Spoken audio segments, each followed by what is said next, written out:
ઓમ નમઃ શિવાય. હર હર મહાદેવ. જો શ્રાવણ મહિનો બેસે ને એના આગળનો જે દિવસ હોય, અમાસનો દિવસ, એને દિવાસાનો દિવસ કહેવાય. અને ત્યારે એવ્રત જીવ્રતનું વ્રત થાય છે. તો સૌભાગ્યવતી સ્ત્રીઓ પોતાના પતિના લાંબા આયુષ માટે અષાઢ વદ 13થી આ વ્રત શરૂ કરે અને અમાસે પૂરું કરે છે. સવારે સ્નાન કરી પાણીયારે એવ્રત જીવ્રતનું નામ લઈ ઘીનો દીવો કરવો, પતિના આયુષ માટે પ્રાર્થના કરવી, વ્રતના દિવસે અન્ન ન લેવું, ફળ ખાવા, રાતે જાગરણ કરવું અને માના ભજન કીર્તન ગાવા. આ વ્રત 5 વર્ષ કરવું, 5 વર્ષે ઉજવણું કરવું. માં એવ્રત જીવ્રત પ્રસન્ન થાય છે અને શ્રદ્ધાથી વ્રત કરનારની મનોકામના પૂરી થાય છે. હવે ભક્તિપુર ગામમાં ધર્મદાસ નામે એક ધનિક બ્રાહ્મણ રહેતો હતો. તેની પત્નીનું નામ જ્ઞાનવતી હતું. તેને ત્યાગરાજ નામે એક પુત્ર હતો. પ્રખર જ્યોતિષે આ પુત્રનું એવું ભવિષ્ય ભાખેલ કે જ્યાં સુધી ત્યાગરાજ કુંવારો રહેશે ત્યાં સુધી જીવશે અને પરણશે એટલે મોતને વરસે. આથી ધર્મદાસ અને જ્ઞાનવતીને ઘણી ચિંતા થયેલી, પણ ભાગ્યમાં હશે એમ થશે એમ વિચારી આ વાત ભૂલી ગયા. ત્યાગરાજ ઘણો તેજસ્વી હતો. યુવાન થયો ત્યારે વૈરાગ્યનગરમાં તેની સગાઈ થઈ. થોડા સમય એના લગ્ન થયા. એની પતિનું નામ શ્રદ્ધા હતું. લગ્ન કરીને જાન પાછી ફરતી હતી ત્યારે 12 મેઘ ખાંગા થાય એવો વરસાદ તૂટી પડ્યો. જાનૈયા જીવ બચાવવા આડાઅવળા થયા. ત્યાગરાજ તેની પત્નીનો હાથ ઝાલી કેડે કેડે સમાણા પાણી વીંધતો એક મંદિરમાં લઈ ગયો. પરશાળામાં પગ મૂકતા જ એક સાપે ત્યાગરાજને દંશ દેતા તત્કાળ મરણને ચરણ થયો. હવે આ પત્ની છે ને એ પતિના શબનું માથું ખોળામાં લઈ કારમો વિલાપ કરવા લાગી. મંદિરમાં પાણી ભરાતું જોઈ અને બારણા બંધ કરી દીધા. આ મંદિર એવ્રત જીવ્રત જયા અને વિજયાનું હતું. 4 દેવીઓ પૃથ્વી પર ફરવા નીકળી હતી. મધરાતે એવ્રતમાં આવ્યા. બારણા બંધ જોઈને સાથ દીધો કે મારા મંદિરમાં હોય એ બહાર આવે, નહીંતર હું શ્રાપ આપું છું. શ્રદ્ધાએ પતિનું મસ્તક નીચે મૂકીને બારણા ખોલ્યા. બારણા ખોલતા જ આંખો અંજાઈ ગઈ. તરત એ માના પગમાં પડી ગઈ. દયા કરો માં, દયા કરો.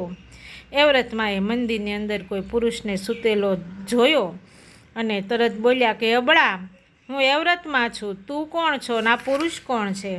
મારું નામ શ્રદ્ધા છે માં. હું આજે જ પરણી અને આજે જ વિધવા થઈ છું.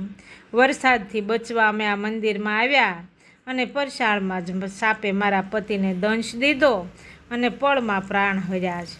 હે દયાળી, મારો ચાંદલો અખંડ રાખો. એવ્રતમાં બોલ્યા કે હું કહું એમ કરે તો તારા પતિને સજીવન કરું. માં, મારો સુહાગ સજીવન થાય તો મારો પ્રાણ પણ આપવા તૈયાર છું એમ શ્રદ્ધા બોલી. એવ્રતમાં એ હસી અને નજર કરી તો મળદામાં સળવળાટ થયો. ત્યાગરાજે પડખું ફેરવ્યું પણ ત્યાં એવ્રતમાં અંતર ધ્યાન થયા. શ્રદ્ધા ફરી બારણા બંધ કરીને વિલાપ કરવા લાગી. મધરાત પર એક ઘડી વીતી. ત્યાં જીવ્રતમાં આવ્યા. બારણા બંધ જોઈને ક્રોધ કરતા બોલ્યા કે કોણ છે મારા સ્થાનકમાં? બારણા ખોલ, નકર બાળીને ભસ્મ કરી દઉં.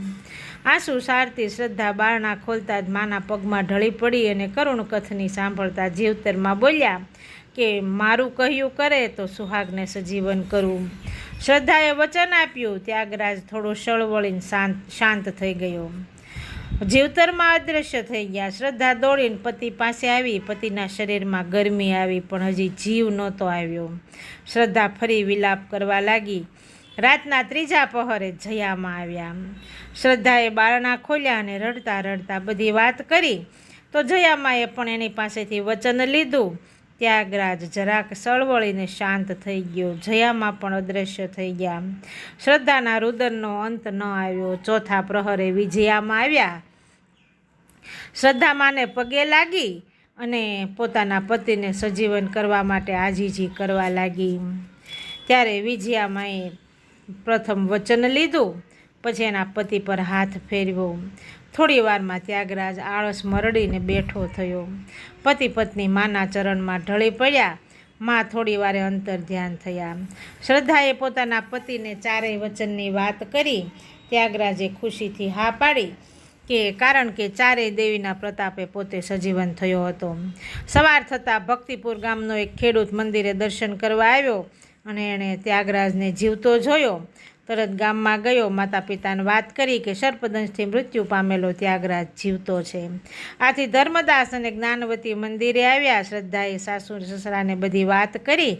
દેવી પ્રસન્ન થયા અને પુત્ર સજીવન થયો.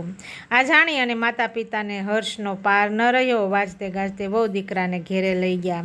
સમય જતાં શ્રદ્ધાને સારા દિવસ રહ્યા. 9મે માસે તેણે પુત્રને જન્મ આપ્યો. ધર્મદાસ અને જ્ઞાનવતીએ સાકરને પેંડા વેચ્યા. હવે વાત એમ બની કે રાતના પ્રથમ પ્રહરે એવ્રતમાં શ્રદ્ધાના ખાટલે આવ્યા અને બોલ્યા કે દીકરી, હું એવ્રતમાં છું. તે મને વચન આપ્યું છે, હું તારો પુત્ર લેવા આવી છું. શ્રદ્ધાએ બંને હાથ જોડીને માને વંદન કર્યા અને દીકરો આપી દીધો, કારણ કે એ વચને બંધાઈ હતી. સવાર પડતા જ્ઞાનવતીએ આવીને જોયું તો વહુના પડખામાં દીકરો ન મળે. ગભરાઈ ગઈ. શ્રદ્ધાએ સાચી વાત કહી પણ જ્ઞાનવતીના ગળે ન ઉતરી. એ તો રડી પડી અને આખું ગામ રડીને આખું ગામ ગજવી મૂક્યું ને બૂમો પાડવા લાગી કે મારી બહુ ડાકણ છે, મારા પોતરાને ભરખી ગઈ, ઉપરથી દેવીનું બાનું કાઢે છે. થોડા દિવસ વીત્યા. શ્રદ્ધાને ફરી દિવસ રહ્યા. પૂરા માસે દીકરો જન્મ્યો. દીકરો એવ્રતમાં લઈ ગયા. જ્ઞાનવતીએ વહુને ડાકણ કહીને ફરી ગામ ગજવ્યું અને નક્કી કર્યું કે હવે તો હું જ ચોકી કરીશ. સમય જતાં શ્રદ્ધાએ ત્રીજા દીકરાને જન્મ આપ્યો. જ્ઞાનવતી ખાટલા પાસે બેસીને ચોકી કરે.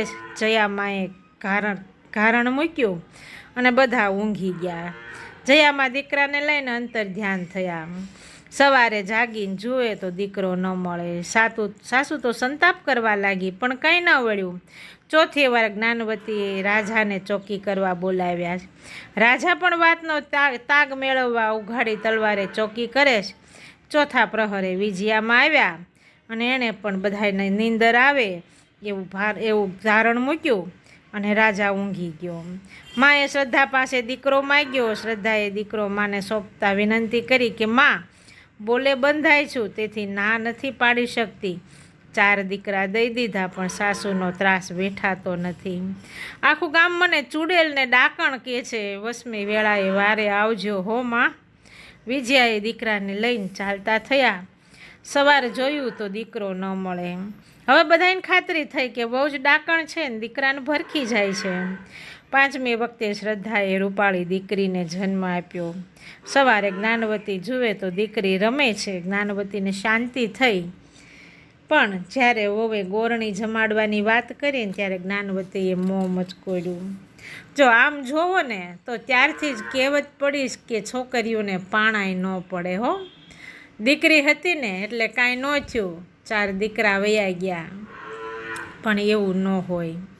1.25 મહિને શ્રદ્ધા સ્નાન કરી હાથમાં પૂજન થાળ લઈ મંદિરે ગઈ.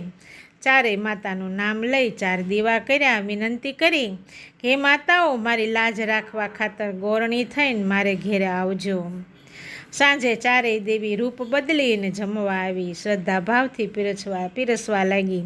એ જ વખતે ઘોડિયામાં દીકરી રડવા લાગી. તેથી દેવીઓ પૂછે કે બેટા, તારી દીકરી કેમ રડે છે? ત્યારે શ્રદ્ધા બોલી કે માં, રમાડવાવાળા 4 ભાઈ હતા, એ મેં વચનને ખાતર સોંપી દીધા. હવે એને કોણ રમાડે? 4 દેવીએ એ જ ક્ષણે અદૃશ્ય રીતે 4 દીકરા લાવી અને શ્રદ્ધાને સોંપી દીધા. પછી આશીર્વાદ આપ્યા અને દેવીઓ અંતર ધ્યાન થયા. શ્રદ્ધા દોડીને સાસુને બોલાવી લાવી. 4 છોકરાને જોતા જ્ઞાનવતીની આંખમાં હર્ષના આંસુ આવી ગયા અને શ્રદ્ધા તરફનો એનો અહોભાવ વધી ગયો. સાસુએ રડતા વહુની ક્ષમા માગી. આ વાતની ગામમાં ખબર પડતા સૌ શ્રદ્ધાની વાહ કરવા લાગ્યા. ઘેરે ઘેરે 4 દેવીના ગુણગાન ગવાવા લાગ્યા અને સઘળી સ્ત્રીઓ એવ્રત જીવ્રતનું વ્રત કરવા લાગી. આ 4 દેવીઓ જેવી શ્રદ્ધાને ફળી એવી સૌને ફળજો. બોલો એવ્રત જીવ્રત જયા વિજયા માતની જય.